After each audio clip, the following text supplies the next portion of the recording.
തമിഴ്നാട് മുഖ്യമന്ത്രി സ്റ്റാലിൻ സിന്ധു നദീതട സംസ്കാരത്തിൻ്റെ ലിപി ഡീകോഡ് ചെയ്യുന്നവർക്ക്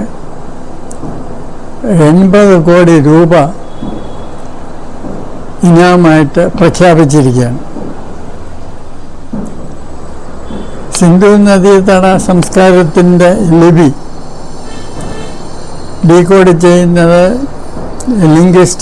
ലിംഗ്വിസ്റ്റുകൾക്കും ആർക്കിയോളജിക്കാർക്കും ചരിത്രകാരന്മാർക്കും പ്രധാനപ്പെട്ട ഒരു സംഗതിയായിരിക്കാം. അപ്പോൾ തമിഴ്നാട് മുഖ്യമന്ത്രിക്ക് എന്താണ് ഇതിലൊരു താല്പര്യം എന്ന് പലരും ചോദിക്കുന്നുണ്ട്.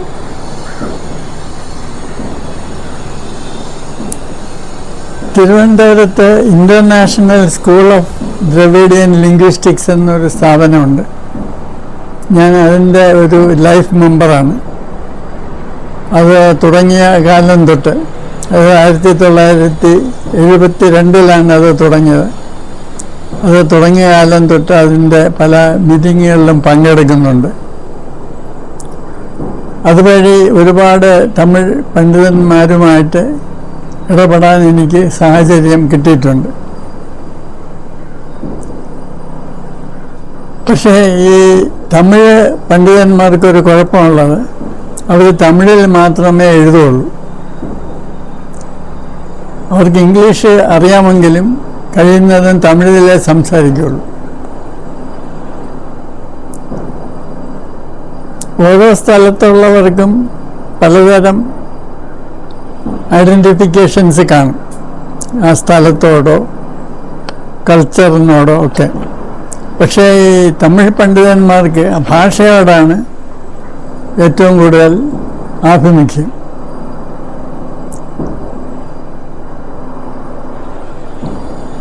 അതുകൊണ്ട് ഈ സിന്ധു നദീതട സംസ്കാരവും ലിപിയും തമിഴ് സംസ്കാരവും ആയിട്ടുള്ള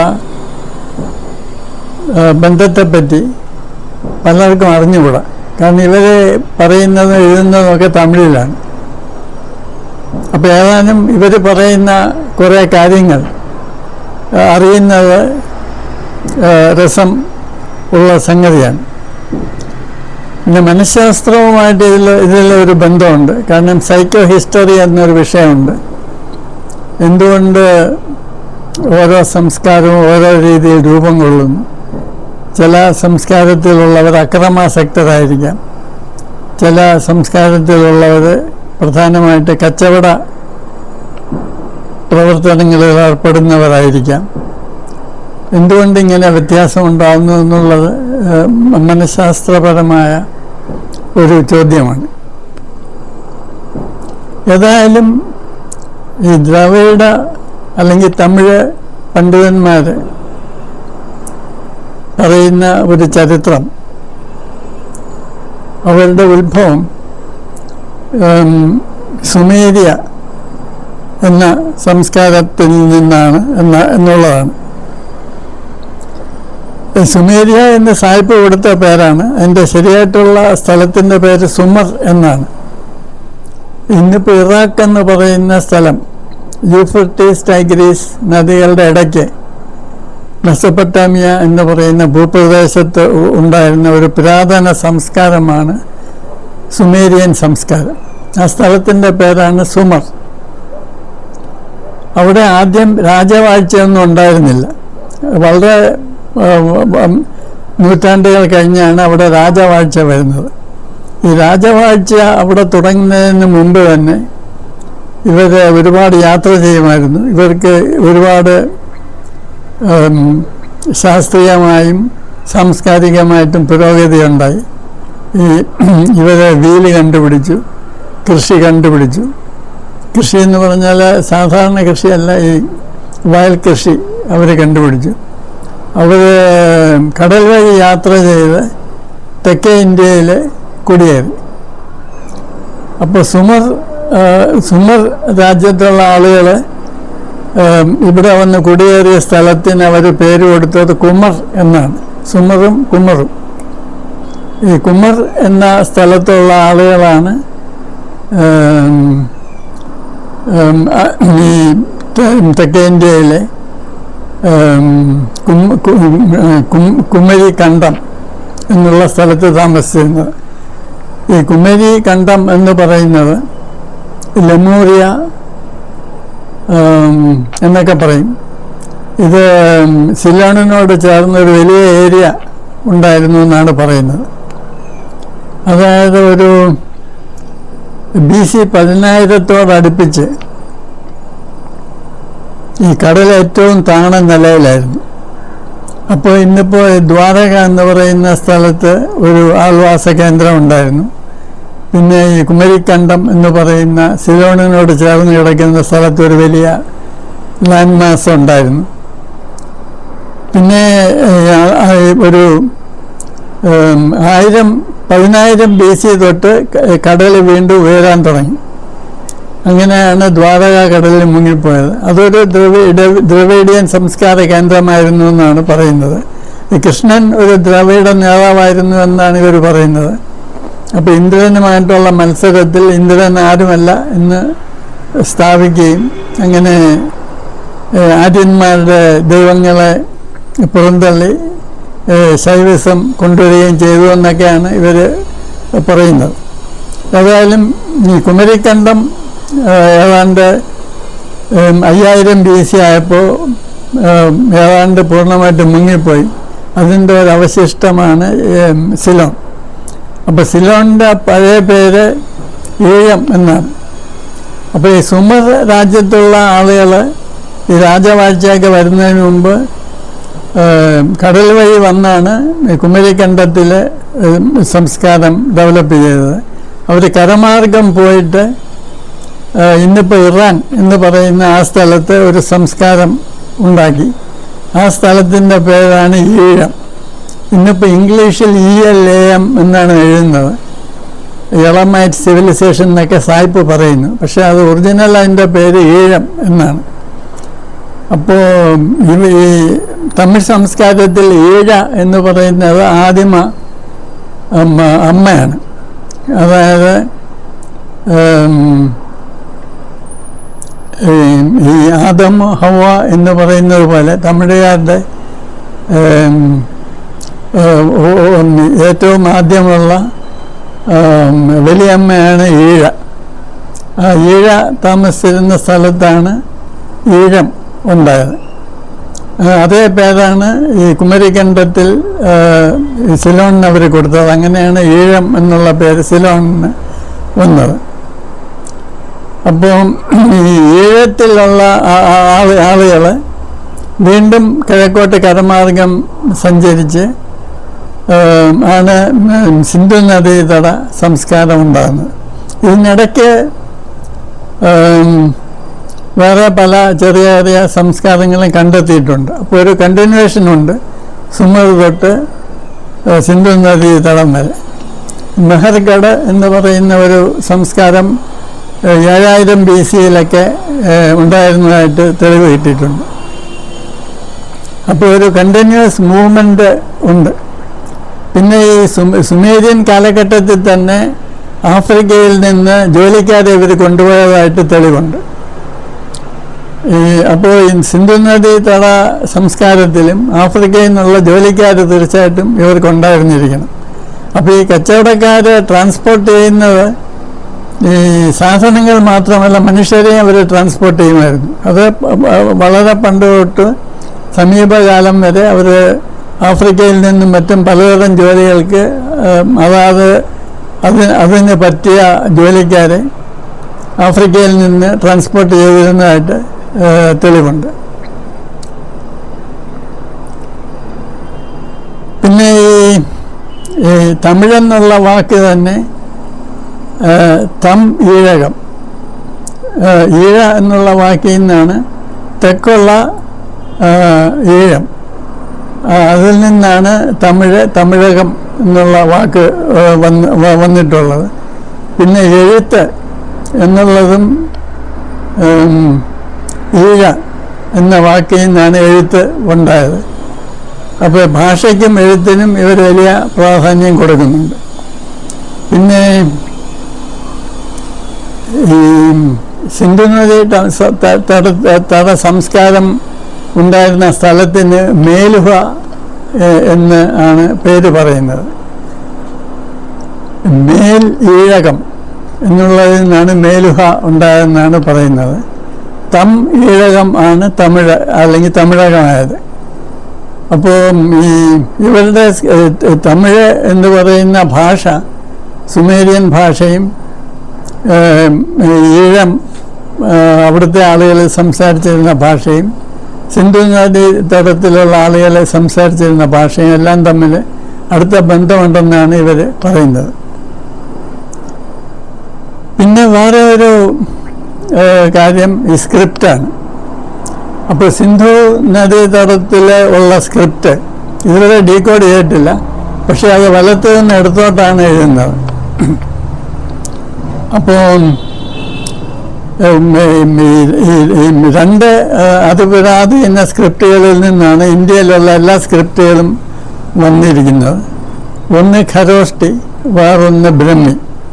ഈ ഖരോഷ്ടി വലത്തു നിന്ന് ഇടത്തോട്ടാണ് എഴുതുന്നത്. വലത്തു നിന്ന് ഇടത്തോട്ട് ആദ്യം എഴുതും, അടുത്ത വരി ഇടത്തു നിന്ന് വലത്തോട്ട് എഴുതും, പിന്നെയും വലത്തു നിന്ന് ഇടത്തോട്ട്. ആ രീതിയിലാണ് പോകുന്നത്.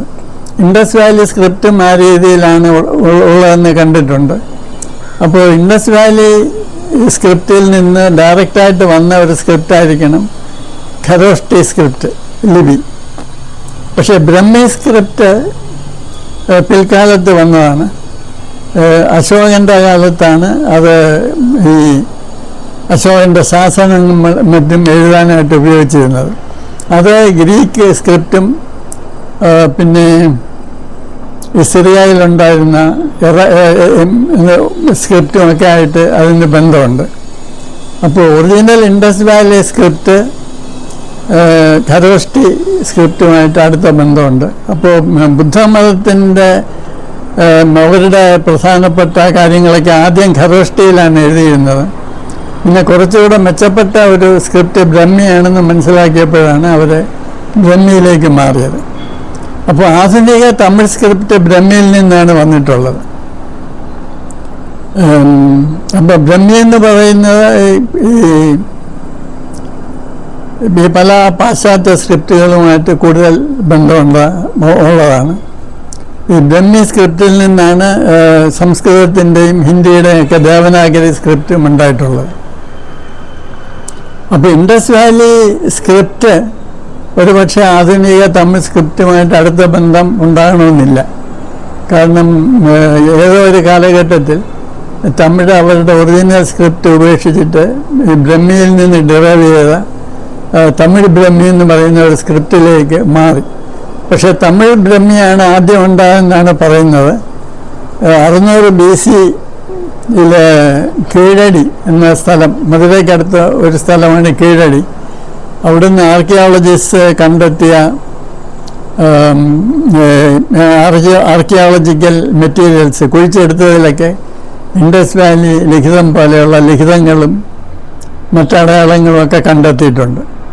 അപ്പോൾ ഈ സുമറും ഈഴവും ഇൻഡസ് വാലിയും ഈ തമിഴ് കൾച്ചറും തമ്മിൽ എന്തോ ബന്ധമുണ്ടെന്ന് മനസ്സിലാകുന്നു. പക്ഷേ ആധുനിക തമിഴ് സ്ക്രിപ്റ്റ് ഒരുപക്ഷെ ഈ ബ്രഹ്മിയിൽ നിന്ന് വന്നതാകാൻ വഴിയുണ്ട്. പക്ഷേ ഏതായാലും തമിഴ് സംസ്കാരത്തിനും ഭാഷയ്ക്കും ഈ സുമേരിയൻ സംസ്കാരവും ഭാഷയും ഈഴത്തിലെ സംസ്കാരവും ഭാഷയും പിന്നെ സിന്ധു നദി സംസ്കാരത്തിലുണ്ടായിരുന്നവരുടെ സംസ്കാരവും ഭാഷയും തമ്മിൽ അടുത്ത ബന്ധമുണ്ടായിരിക്കാൻ സാധ്യതയുണ്ടെന്നാണ് തോന്നുന്നത്. പിന്നെ ഇൻഡസ് വാലി സിവിലൈസേഷൻ്റെ അവസാനം അവിടുത്തെ ആളുകൾ അങ്ങോട്ട് പോയി.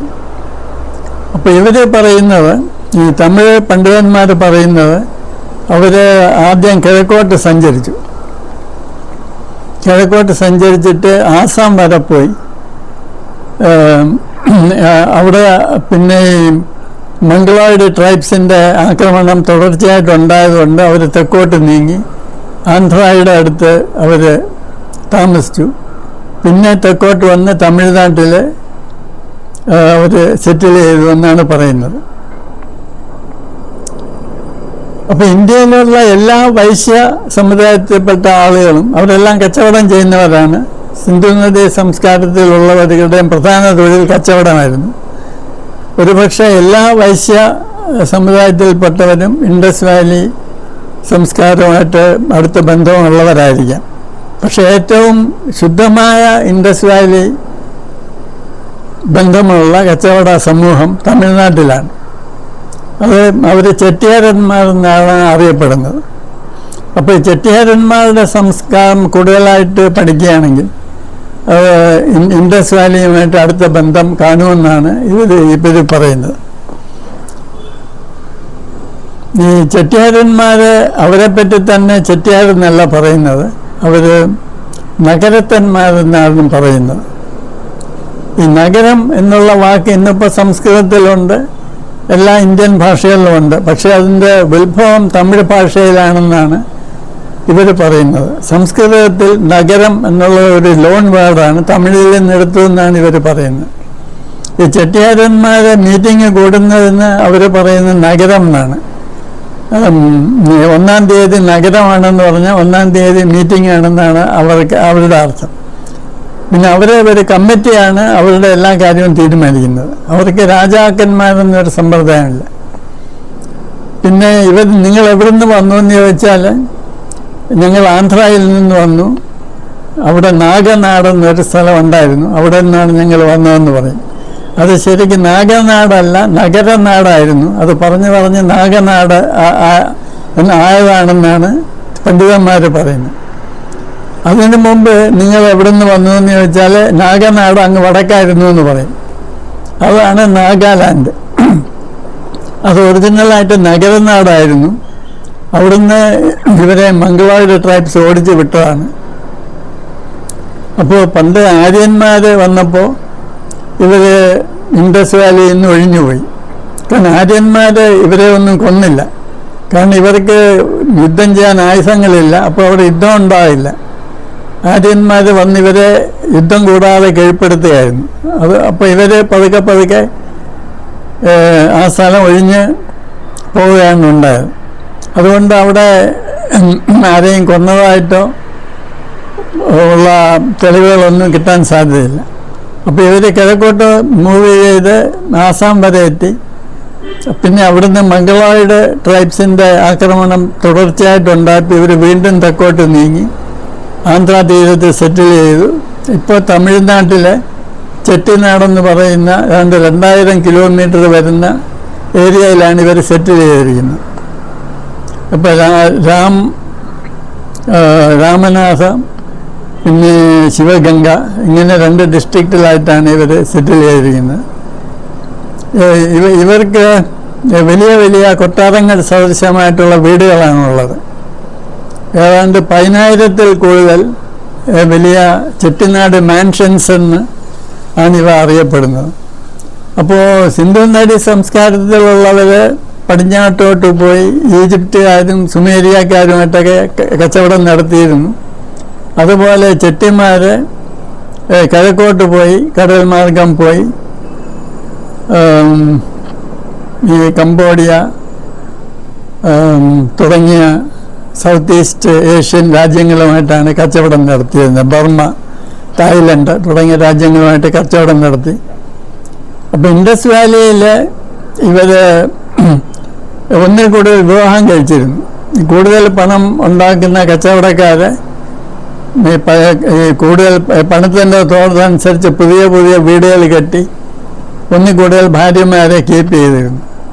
പക്ഷേ ചെട്ടിനാടിൽ വന്നപ്പോൾ അവർ ഒരേ കെട്ടിടത്തിൽ തന്നെ ഒന്നിൽ കൂടുതൽ ഭാര്യമാരെ അക്കോമഡേറ്റ് ചെയ്യാൻ തുടങ്ങി. കാരണം ഇപ്പോൾ ഈ തമിഴ്നാട്ടിലെത്തിയപ്പോൾ വലിയ കെട്ടിടം ഉണ്ടാകുന്ന ടെക്നോളജി അവൈലബിൾ ആയിരുന്നു. അതുകൊണ്ട് ഓരോ ഭാര്യമാർക്കും പ്രത്യേകം വീട് കെട്ടുന്നതിന് പകരം ഒരു വലിയ വീട് കെട്ടി അവിടെ തന്നെ 1, 2, 3, 5 വരെയൊക്കെ ഭാര്യമാരെ താമസിപ്പിക്കുന്നു. അപ്പോൾ 100 മുറികൾ വരെയുള്ള കെട്ടിടങ്ങളുണ്ട് ഈ ചെട്ടിനാട് മാൻഷൻസിൻ്റെ കൂടെ. അപ്പോൾ ഈ തമിഴ് പണ്ഡിതന്മാർ പറയുന്നത് ഇൻഡസ് വാലി ചരിത്രം കൂടുതലായിട്ട് മനസ്സിലാക്കണമെങ്കിൽ ഈ ചെട്ടിനാട് ഉള്ള ചെട്ടികളുടെ സമ്പ്രദായങ്ങൾ പഠിച്ചാൽ മതി. അവരുടെ അഡ്മിനിസ്ട്രേഷൻ എങ്ങനെയാണ്, അവരുടെ കൾച്ചർ എങ്ങനെയാണ്, അവരുടെ സംസ്കാരം എങ്ങനെയാണ്. ഇത് മനസ്സിലാക്കിയാൽ നമുക്ക് ഇൻഡസ് വാലി കൾച്ചർ എന്താണെന്ന് മനസ്സിലാക്കാൻ കഴിയുമെന്നാണ് അവർ അഭിപ്രായപ്പെടുന്നത്. അപ്പോൾ ഈ രീതിയിലുള്ള പഠനങ്ങൾ തുടങ്ങി വരുന്നതേ ഉള്ളൂ. അപ്പോൾ ഒരു പക്ഷേ സ്റ്റാലിൻ പറയുന്നത് പോലെ സിന്ധു നദീ സംസ്കാരവും തമിഴ് സംസ്കാരവും തമ്മിൽ ഒരു അടുത്ത ബന്ധം ഉണ്ടായിരിക്കാം.